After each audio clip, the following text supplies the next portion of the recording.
Hello दोस्तों, स्वागत है आप सभी का आपके अपने यूट्यूब चैनल गोल इंडियन आर्मी में।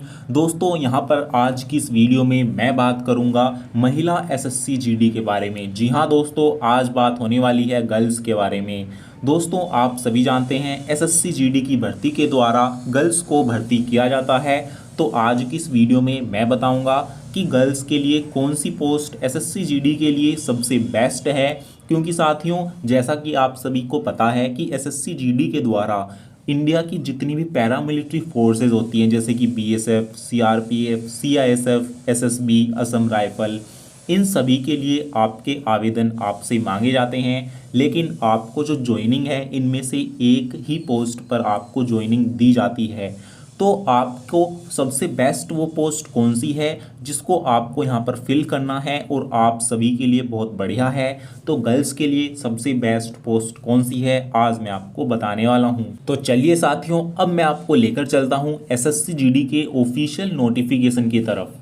तो दोस्तों हम आ चुके हैं एसएससी जीडी के ऑफिशियल नोटिफिकेशन पर, और यहाँ पर 2024 के लिए आपसे जो आवेदन मांगे गए हैं वो इन 7 पोस्ट के लिए आपके आवेदन मांगे गए हैं। सबसे पहला है बीएसएफ, दूसरा है सीआईएसएफ, तीसरा है सीआरपीएफ, चौथा है एसएसबी, पांचवा है आईटीबीपी, छठा है असम राइफल और सातवां है आपका एसएसएफ।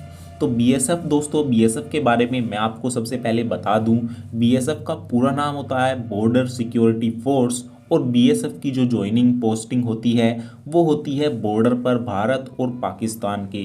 तो भारत और पाकिस्तान के बॉर्डर पर जो पहरा देती है फोर्स, वो देती है बीएसएफ। दूसरा यहाँ पर मैं आपको बात करूँ सीआईएसएफ के बारे में, तो जो सीआईएसएफ है वो इंडस्ट्रियल एरिया की देखरेख करती है, उसकी सुरक्षा को सुनिश्चित करती है। इंडस्ट्रियल एरिया मतलब जितने भी सरकारी औद्योगिक संस्थान हैं जहाँ पर जो है गवर्नमेंट के जो वर्कर्स हैं वो काम करते हैं। इसके साथ ही आपका जितने भी सिटीज़ में मेट्रो अब चल रही हैं, तो मेट्रो स्टेशंस पर तो आप देखते होंगे वहाँ पर जो भी चेकिंग होती है वहाँ पर ज़्यादातर सीआईएसएफ के जवान ही वहाँ पर होते हैं। तो मेट्रोपॉलिटन एरिया में और यहाँ पर आपके जितने भी मैंने औद्योगिक संस्थान बताए हैं वहाँ पर सीआईएसएफ को ही लगाया जाता है। तो यहाँ पर इसकी जो पोस्टिंग है वो लगभग ज़्यादातर दिल्ली में या जहाँ पर मेट्रो चलती है ऐसी जगह पर ही इंडिया के अंदर ही सिटीज़ में इनकी जो पोस्टिंग है वो लगाई जाती है। तो आप समझ गए होंगे मैं क्या कहना चाह रहा हूँ।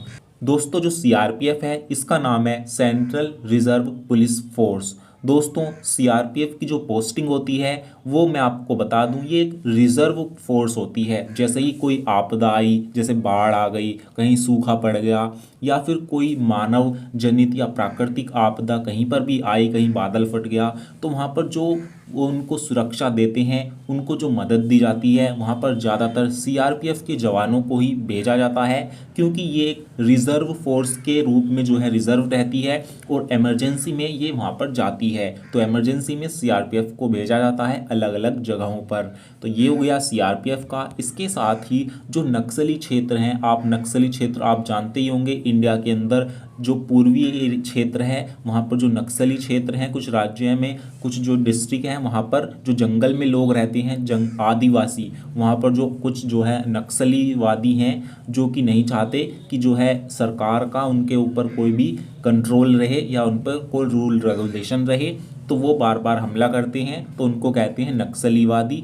तो वो दोस्तों वहाँ पर जो होती हैं सीआरपीएफ के जवान ही वहाँ पर भेजे जाते हैं, वहाँ पर सुरक्षा देते हैं। तो ये हो गया सीआरपीएफ के बारे में। दोस्तों एसएसबी का पूरा नाम अब मैं आपको बता देता हूँ एसएसबी के बारे में। तो एसएसबी का पूरा नाम होता है सशस्त्र सीमा बल। ये दोस्तों तब गठित हुई थी जब भारत और चीन का युद्ध हुआ था 1963 में। उसके बाद यहाँ पर इसको जो है गठित किया गया था।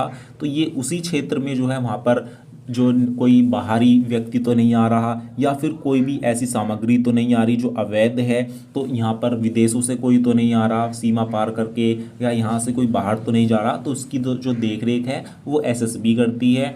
दोस्तों आईटीबीपी अब मैं आपको बता देता हूँ आईटीबीपी के बारे में। तो आईटीबीपी का जो पूरा नाम है वो इंडो तिब्बतन बॉर्डर पुलिस है। तो ये इंडिया और तिब्बत के बॉर्डर पर जो पहरा देती है, पूर्वी क्षेत्र की जो है वो रक्षा करती है। दोस्तों असम राइफल भी उसी तरफ पूर्वी एरिया में रक्षा करती है। दोस्तों बात करें एसएसएफ की, तो एसएसएफ का पूरा नाम है स्पेशल सिक्योरिटी फोर्स। और ये जितने भी मंत्रालय हैं, भारत के मंत्रालय हैं जहाँ पर मंत्री काम करते हैं, प्रधानमंत्री हुए, रक्षा मंत्री हुए, जितने भी इंडिया में जो पॉलिटिकल पार्टीज़ हैं और जो भी प्रशासनिक क्षेत्र हैं जहाँ पर जैसे आपका जो है आईएएस आईपीएस ये सभी अधिकारी ये सब हुए, तो वहाँ पर जो सुरक्षा देते हैं, सुरक्षा जो सुनिश्चित करते हैं वो स्पेशल सिक्योरिटी फोर्स होती है। तो यहाँ पर अब मैं आपको बता देता हूँ लड़कियों के लिए सबसे बेस्ट पोस्ट कौन सी है। तो दोस्तों यहाँ पर गर्ल्स के लिए जो सबसे बेस्ट है वो एक तो है एसएसएफ, दूसरा है सीआईएसएफ। क्योंकि दोस्तों यहाँ पर जो है ये बिल्कुल सेफ है, ये इंडिया के अंदर ही आपको राज्यों में वहाँ पर जॉब करने का मौका मिलता है, सिक्योरिटी देने का मौका मिलता है। सीआईएसएफ में आप मेट्रोज़ में और अलग अलग इंडस्ट्रियल एरिया में आपको वहाँ पर सिक्योरिटी देने का मौका मिलेगा। स्पेशल सिक्योरिटी फोर्स में आपको अलग अलग मंत्रालयों में वहाँ पर जाने का मौका मिलेगा। तो यहाँ पर ये इंडिया के अंदर ही हैं जो गर्ल्स के लिए बहुत ही सेफ माने जाते हैं। उसके बाद दोस्तों यहाँ पर आईटीबीपी और असम राइफल है। इसके बाद ये दो पोस्ट हैं जो कि गर्ल्स के लिए बहुत बेहतर मानी जाती हैं। और दोस्तों यहाँ पर अगर आप बॉर्डर एरिया में जॉब करना चाहते हैं, आपके अंदर एक रोमांच है कि हाँ मुझे रिस्की एरिया में जाना है, तो आपके लिए यहाँ पर बीएसएफ और सीआरपीएफ और एसएसबी ये दो पोस्ट हैं। बीएसएफ और सीआरपीएफ ये बहुत ही यहाँ पर रिस्की पोस्ट हैं। तो अगर आप रोमांच भरे हैं, आप चाहते हैं आप नई नई चीज़ें देखें, खतरों से लड़ें, तो बीएसएफ और सीआरपीएफ आपके लिए सबसे बेस्ट है। तो ये इस तरीके से दोस्तों मैंने इनका काम यहाँ पर ये कहाँ आपको जो है ड्यूटी प्रदान करती हैं, कहाँ पर सेवा देती हैं, ये सभी चीज़ें मैंने आपको बता दी। तो उम्मीद करता हूँ आपको पता चल गया होगा। आप अपनी पसंद के अकॉर्डिंग पोस्ट को चूज़ करके फिल कर देना। कोई भी दिक्कत यहाँ पर होती है तो आप हमसे कमेंट में पूछ सकते हैं। इंस्टाग्राम पर आप हमसे पर्सनली पूछना चाहते हैं तो इंस्टाग्राम का लिंक भी मैं आपको दे दूँगा। और आप हमारे व्हाट्सएप चैनल को भी ज्वाइन कर सकते हैं, क्योंकि वहाँ पर हम आपको इन्फॉर्मेशन देते हैं। जैसे ही आपका कोई एग्ज़ाम होता है, कोई एडमिट कार्ड आता है, तो वहाँ पर मैं आपको इन्फॉर्मेशन मैसेज के द्वारा दे देता हूँ कि आपका इसका एडमिट कार्ड आ चुका है। तो दोस्तों उम्मीद करता हूँ ये जानकारी आपको पसंद आई होगी। वीडियो पसंद आई हो तो अपने सभी दोस्तों में ज़रूर शेयर करें और एक लाइक ज़रूर कर दें। तो फिर मिलेंगे एक नई वीडियो के साथ, तब तक के लिए जय हिंद, जय भारत।